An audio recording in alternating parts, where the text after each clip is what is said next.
Iyon, good evening uli. Oo, nasoplak dito si Lacson eh, no? Kasi yung kanyang privilege speech na, hindi ko alam kung sa privilege speech yun na sinasabi niyang may CCTV, parang kasama pa siya doon sa nagpakalat ng kaisipan na itong si Jinggoy Estrada ang doon sa CCTV dahil naman sa sinasabi nito si Bryce Hernandez na tinuturo nga ito si Jinggoy, no? And suddenly ay hindi pala si Erwin Tulfo pala. So kung titingnan mo itong investigasyon na ito, nakapokus lang sila sa DPWH at full force yung mga dilawan, ano, at bandang huli nga gusto pang pilit sinasama yung 2016 hanggang yung panahon ni Duterte at iniipit nila dito yung Diskaya. Sinabi na nga ng mga Diskaya na wala namang gano'n nung panahon ng mga Duterte hanggang sa napilitan na itong Diskaya na sabihin na mangilan-ngilan. Pero eto nakakatawa dito. Eto, pakinggan natin to. Mahok sa patuloy na pagdiskubre sa katotohanan sa likod ng malalang anomalya sa public works at infrastructure sa ating bansa. Sa gitna ng investigasyon ito ay ang nasabing anomalya tungkol sa flood control projects at di umano'y partisipasyon o sa buwatan ng DPWH at iba pang mga opisyal na gobyerno, private contractors at miyembro ng Kongreso na isang malawakang pagnanakaw sa kaban ng bayan. Malinaw po na dahil sa ating pagsiwalat sa mga anomalyang ito, sa kasamaang palad tayo ay naging target ng hindi makatarungang atake, kahihiyan, at mga bagay na purong kasinungalingan lamang. At ito ay dahil lamang sa mga paratang ng isang witness, si former Assistant District Engineer Bryce Erickson Hernandez, na siya rin kilala bilang Marvin Santos de Guzman sa mga kasino kung saan siya nagsugal at naglustay ng pera ng bayan na nagkakahalaga ng daang milyong piso. Ginawa niya lahat na ito habang pinupuno niya ang kanyang sariling bulsa at pinupundahan ang kanyang marayang pamumuhay. Alam kong kahit paano ay makaka-relate po kayo sa sitwasyon na ito, Ginoong Tagapangulo, dahil kayo rin po mismo ay nakaranas na maging target way back in 2001 when a certain Ador Mawanay who was masquerading as a whistleblower ay tila nilid lang ang publiko sa kanyang maligaw at maling pahayag. Sa isang kakaibang pagbago ng kapalaran, this representation na masigasig na naghahanap at naglalantad ng katotohanan tungkol sa mga anomalyang ito ay naging puntirya ng mga kasinungalingan.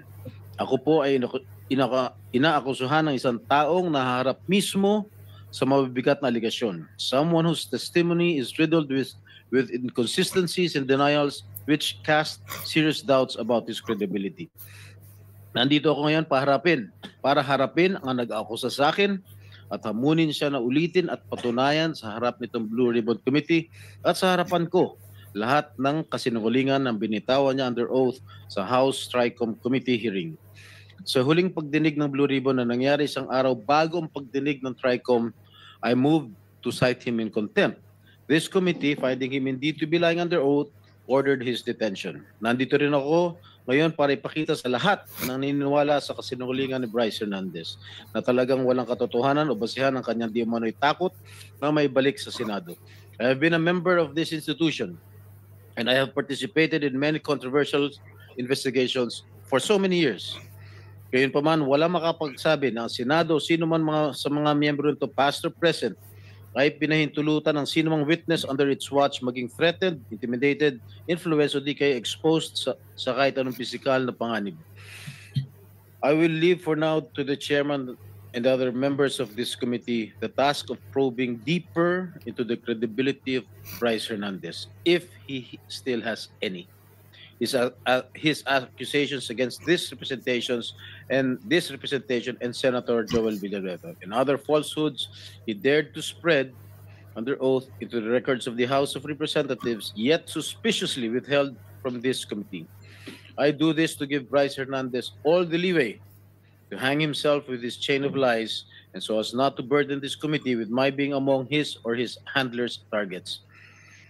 Hindi man natin mapapaamin ang mga taong sadyang sinungaling na kahit harap-harapan mo silang kumprontahin, ay magsisinungaling pa rin.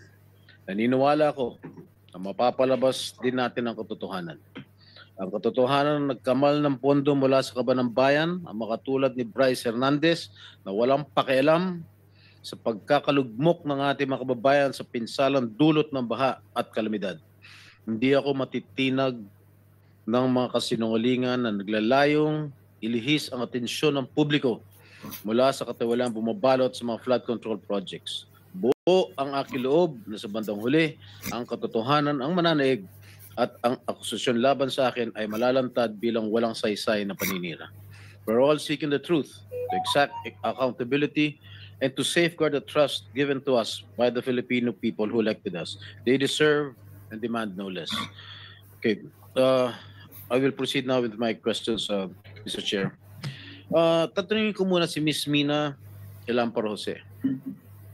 Unang-una, kanina lamang ako nabigyan po ng kopya ng inyong sinumpaang salaysay. Meron lamang akong ilang katanungan upang malaman ng taong bayan ang katotohanan sa likod ng sinungalingan ni Bryce Hernandez laban sa akin. Okay? For the record, ano po ang kumpletong pangalan ninyo? Your Honor, if I may, can I have please a short statement? I hope you will not deduct it from my time. Oh, hindi. Kasi yung responses hindi kasama. Go ahead, please. Yes, Your Honor. Yes, I am Mina Jose, and I am appearing before this committee in my capacity, in my personal capacity, and as a representative of WJ Construction. I came before this committee with humility and respect to share the truth. First of all, I thank the committee through the leadership of our chairperson, Honorable Senator Panfilo Lacson, for giving me this opportunity to explain my side. Today, I wish to clear not only my name, but also the name of WJ Construction and those personalities who have been unfairly dragged in this controversy. I wish to clearly state first that to the best of my knowledge, Beng Ramos is not and have never been a staff of Senator Jinggoy Estrada or any senator or congressman.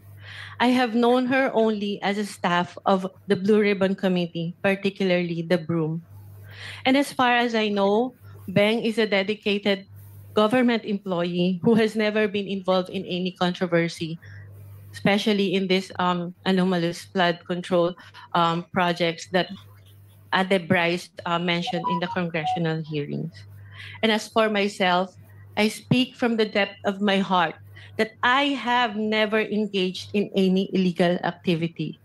I have never given nor received any money from any public official or government employee, including this Mr. Bryce Hernandez.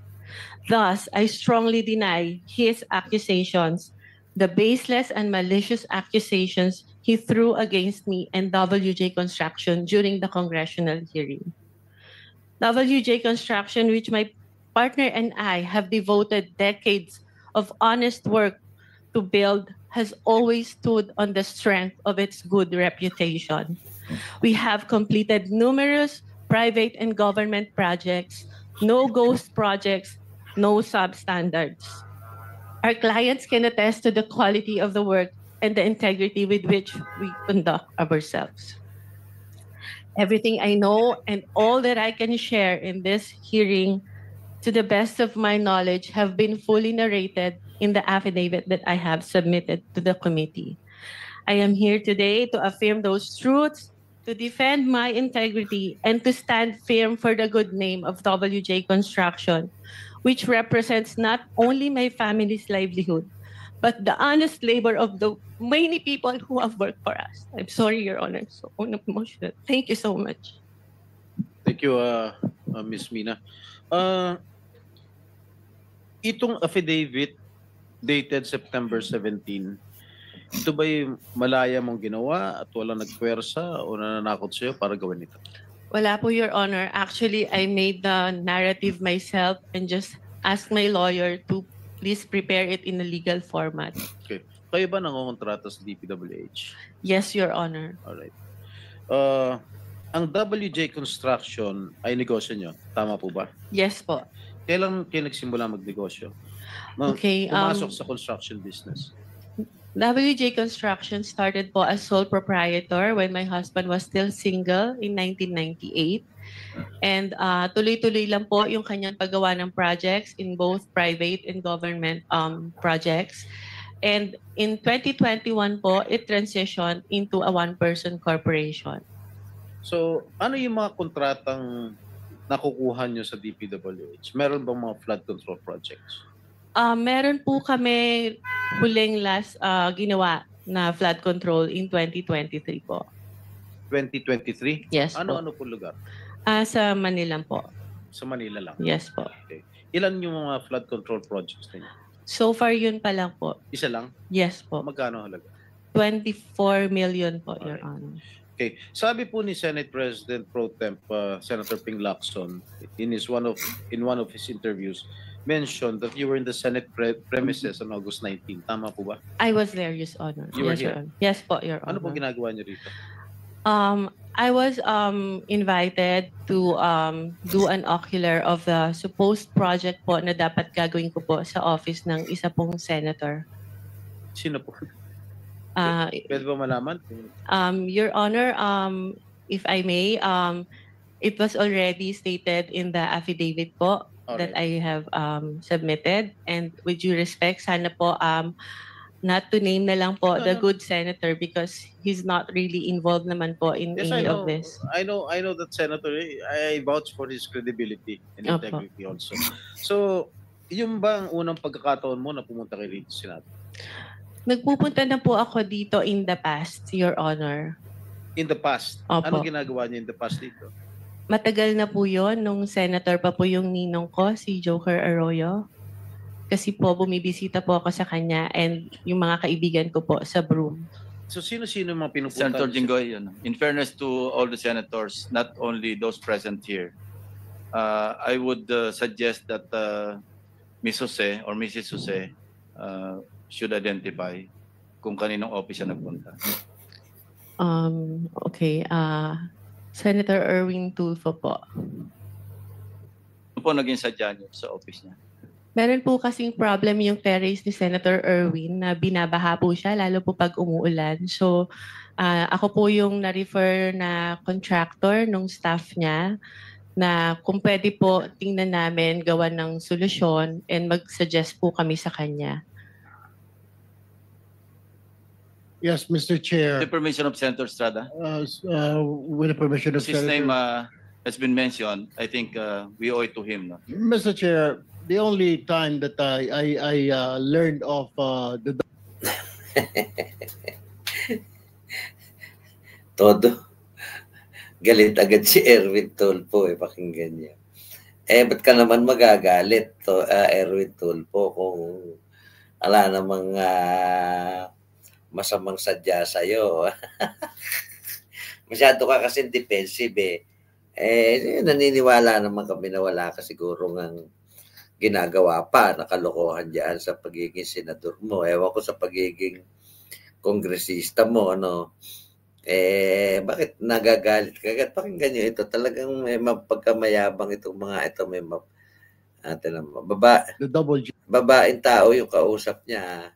Tinan mo si Jinggoy. Si Jinggoy, matapang yan pagka lalaki kausap niya. No? Pero pag babae, nakikita mo yung pagiging mahinahon niya pagdating sa babae. Pero ito si Tulfo, itong magkakapatid na ito, mga bastos talaga ito. Feeling, J Construction was through a staff of mine na recommended me this group to fix my veranda on the 5th floor, Mr. Chair. But when upon learning her name was mentioned by Engineer Bryce, we immediately requested to cancel all contracts with WJ, where I specifically ordered to terminate our office refurbishment project with WJ. And also, that was on September 9, Mr. Chair. And then on September 11, I issued another memo asking for an incident report to all concerned employees, specifically the friend of the Double J Construction, Mina Jose. And on September 18, I passed an internal policy for gate pass and visitors pass requests na wala po muna kami natanggapin ng mga bisita because of that. Mr. Chair, this representation is willing to submit all the documents. The memo stated dated September 9, memo September 11, memo September 18, and of course the drawing submitted by Ms. Mina Jose for the refurbishment of my veranda on the 5th floor. Also, some contracts we're willing to submit for in this committee, Mr. Chair. Thank you. Mrs. Jose, meron pong sinabit sa aming opisina yung Director General, CCTV footage. So gusto ko lang malaman din para sa kaalaman ng lahat. Bukod sa opisina ni Senator Erwin Tulfo, saan po pa kayo nagpunta? Meron pa po akong pinuntahang office. At sabi ko nga po, may mga kaibigan po ako sa Broome na tinext ko na papunta ako ng Senate and I want to see them. Can we flash on the screen yung footage, yung CCTV? Ito yung CCTV na ay makita mo yung mga dalawang rallyista. Inilagay agad yung picture, yung ano matawag doon? Yung FPG o picture ni Villanueva at saka ni Jinggoy. Kasi nga ito si Lacson laging binabanggit doon sa kanyang expose, may CCTV raw, tapos biglang itinuro nito si Bryce Hernandez yung dalawa. So ang naging conclusion ngayon ng mga takang dilawan si Jinggoy Estrada. Yan. Ito ngayon, ito yun. Linawin mo yung Broome. Ano yung Broome? It's the Blue Ribbon Oversight Yes. Office Hindi Management, alam Your ng Honor. public. Masusundan na lang natin ito, no? Ano, sa third floor na ba ito? Doon muna sa ground floor. August 19. Yeah. August 19, correct.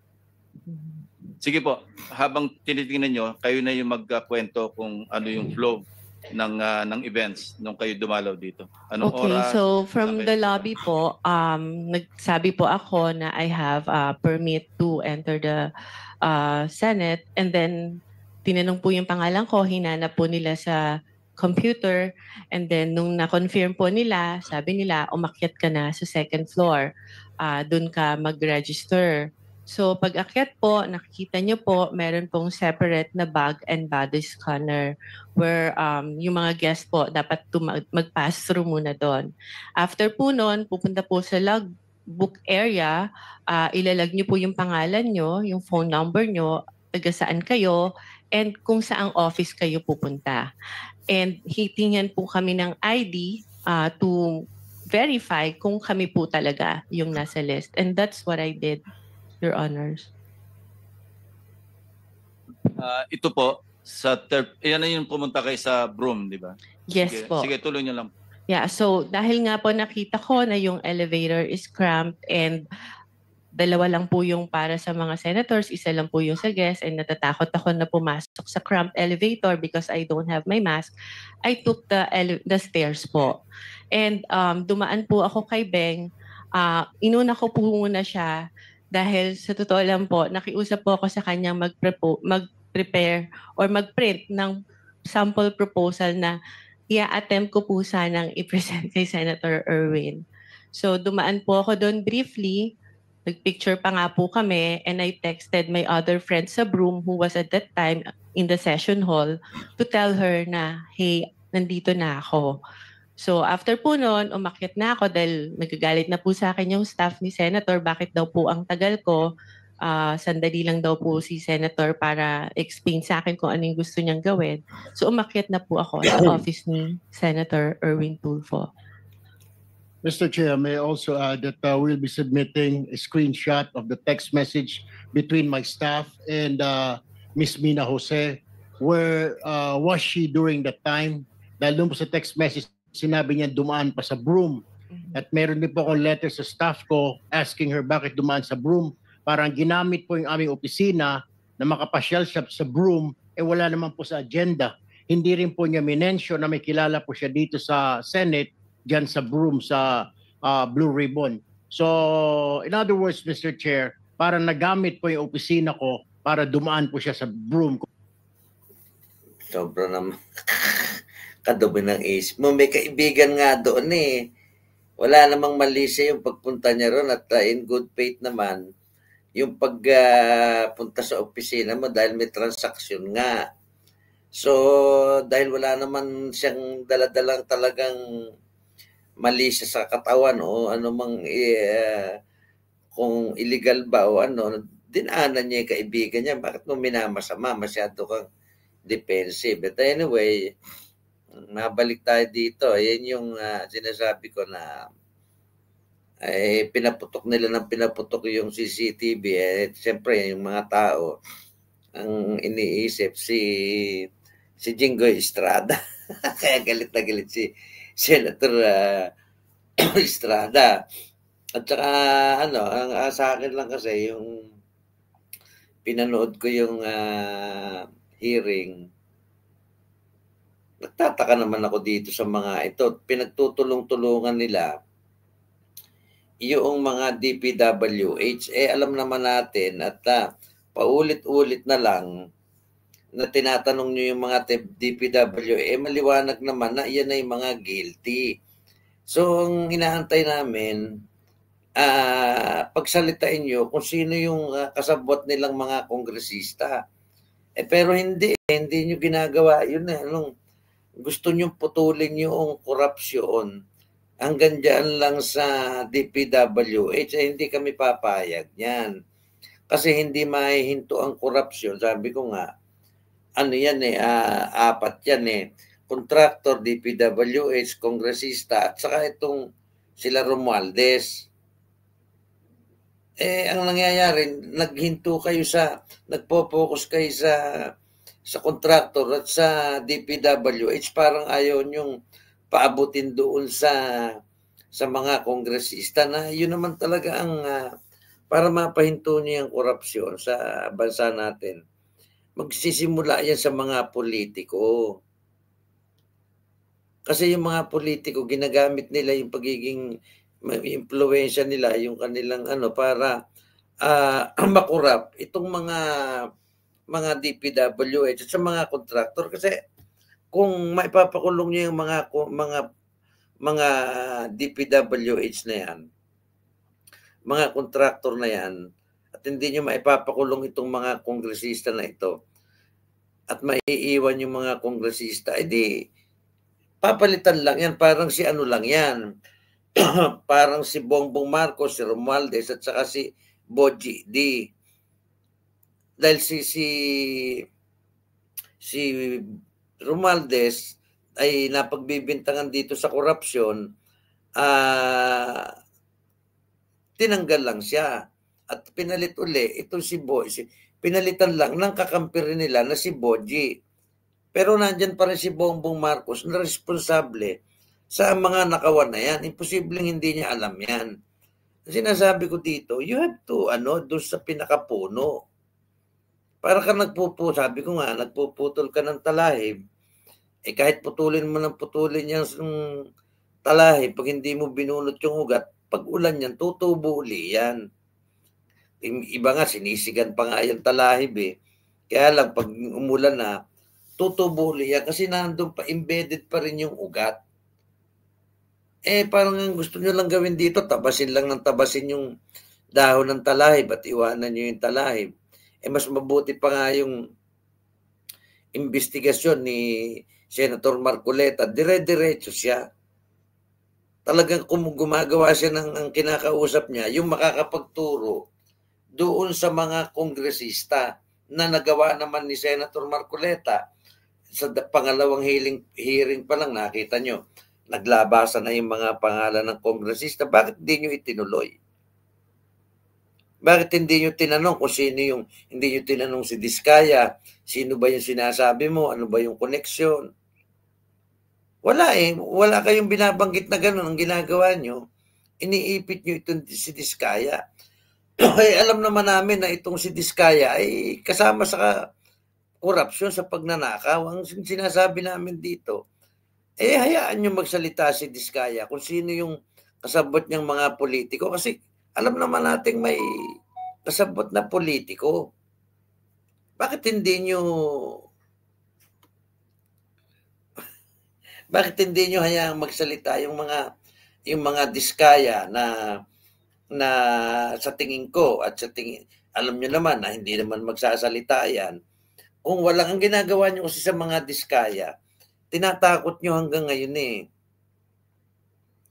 inaano niyo siya, binubutasan niyo siya para siya ay magmukhang sinungaling.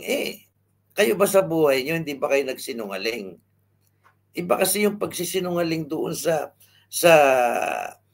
halimbawa, katulad no, kinontempt nyo dahil lang doon sa may sakit sa puso, hindi pala.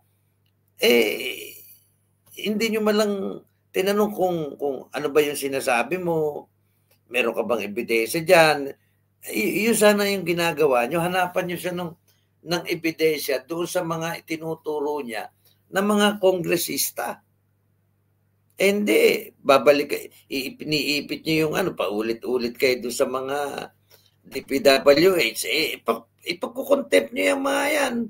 Pakulong nyo. Tapos, patuloy yung mga kontraktor. Kasi ang makakapagturo lang ng kasabot nila dyan, kongresista, kontraktor. Yung mga taga-DPWH, hindi magtuturo yan. Hindi magtuturo ng kongresista yung mga yan. Yung Diskaya lang ang nakita ko na pwede nyo, hindi ko kinakampiyan ito. Ikulong nyo yan kasi magnanakaw nga, kaya lang. Hindi naman po pwedeng si Diskaya lang ang ikukulong nyo at yung mga kongresista, hayaan nyo na mas malaki ang ninakaw, hayaan nyo nakakalaya at namumuno pa sa ating lipunan. Ano namang klaseng investigasyon yung ginagawa nyo? Parang kinakat nyo yung namimili lang kayo kung sino yung may kasalanan na gusto nyo. At kahit may kasalanan yung iba, pagka ayaw yung parusahan, nilulusot nyo. Kasi kung ganyan lang ang gagawin yung investigasyon, itigil nyo na at magpunta na lang tayo pare-pareho sa kalye. Di ba? Ninanakawan na kami, niluloko nyo pa kayong mga senador, katulad mo, Senator Lacson, nung nag-i-expose ka, nung hindi ka Blue Ribbon Committee, ang dami mong sinasabi ng mga politiko, mga kongresista. Bakit ngayon wala kang maituro? Puro ka forma, puro ka privilege speech nung hindi ka Blue Ribbon. Parang bilib na bilib sa mga tao, tinutuligsa mo yung mga legislator ka mo, legislative. Bakit ngayon parang inihinto mo lang dyan sa DPW? Tignan natin, pero ako tingin ka walang mangyayari sa ginagawa nyo kasi hindi totoo yung pag-iimbestiga nyo namumuliti ka kayo, namamartido kayo. At ang gusto nyo pang isabit dito, si Kiko Matching, gusto pa niyang isabit yung panahon ni Duterte, anak ng kamoting kahoy. Bilyon-bilyon na nga yung ninanakaw dito tapos ang gusto nyo pang habulin, mga Duterte. Diba? Dito pumutok sa panahon ni Marcos, umpisahan nyo rito. Tsaka pag natapos na kayo rito, balikan nyo yung Duterte. Sinabi naman ng Diskaya na wala namang doon, kaya hindi sila naglalagay ng ledger. Bakit pinipilit nyo na gusto sabihin? Ang gusto kasi mangyari nitong mga dilawan, ituro ng Diskaya, itong mga Duterte, at doon sila magko-concentrate. Kakalimutan na nila itong mga Marcos. Siguro mas maganda pa nga sa 21 maglabasan na kayong lahat at walang mangyayari dito. Nakapokus kayo doon sa DPW at saka kay Diskaya. Di ba? Alam naman namin na si Diskaya ay kasabat sa ang sinasabi namin. Bakit hindi nyo i-extract yung mga makukuha nyo kay Diskaya tungkol doon sa mga kongresista na yun naman talaga ang punot dulo ng nakawan. Paano nyo ma-extract yung mga impormasyon kay Diskaya kung tinatakot nyo, pakukulong nyo? Kailangan nyo si Diskaya kasi sinong pagkukuhanan nyo ng impormasyon tungkol doon sa mga kongresista na unless ayaw nyo talagang isabit dito yung mga yung mga kongresista, sila Romualdez, sila Saldico, yung iba dyan, sila Arjo. Diba? It's very funny. Oh.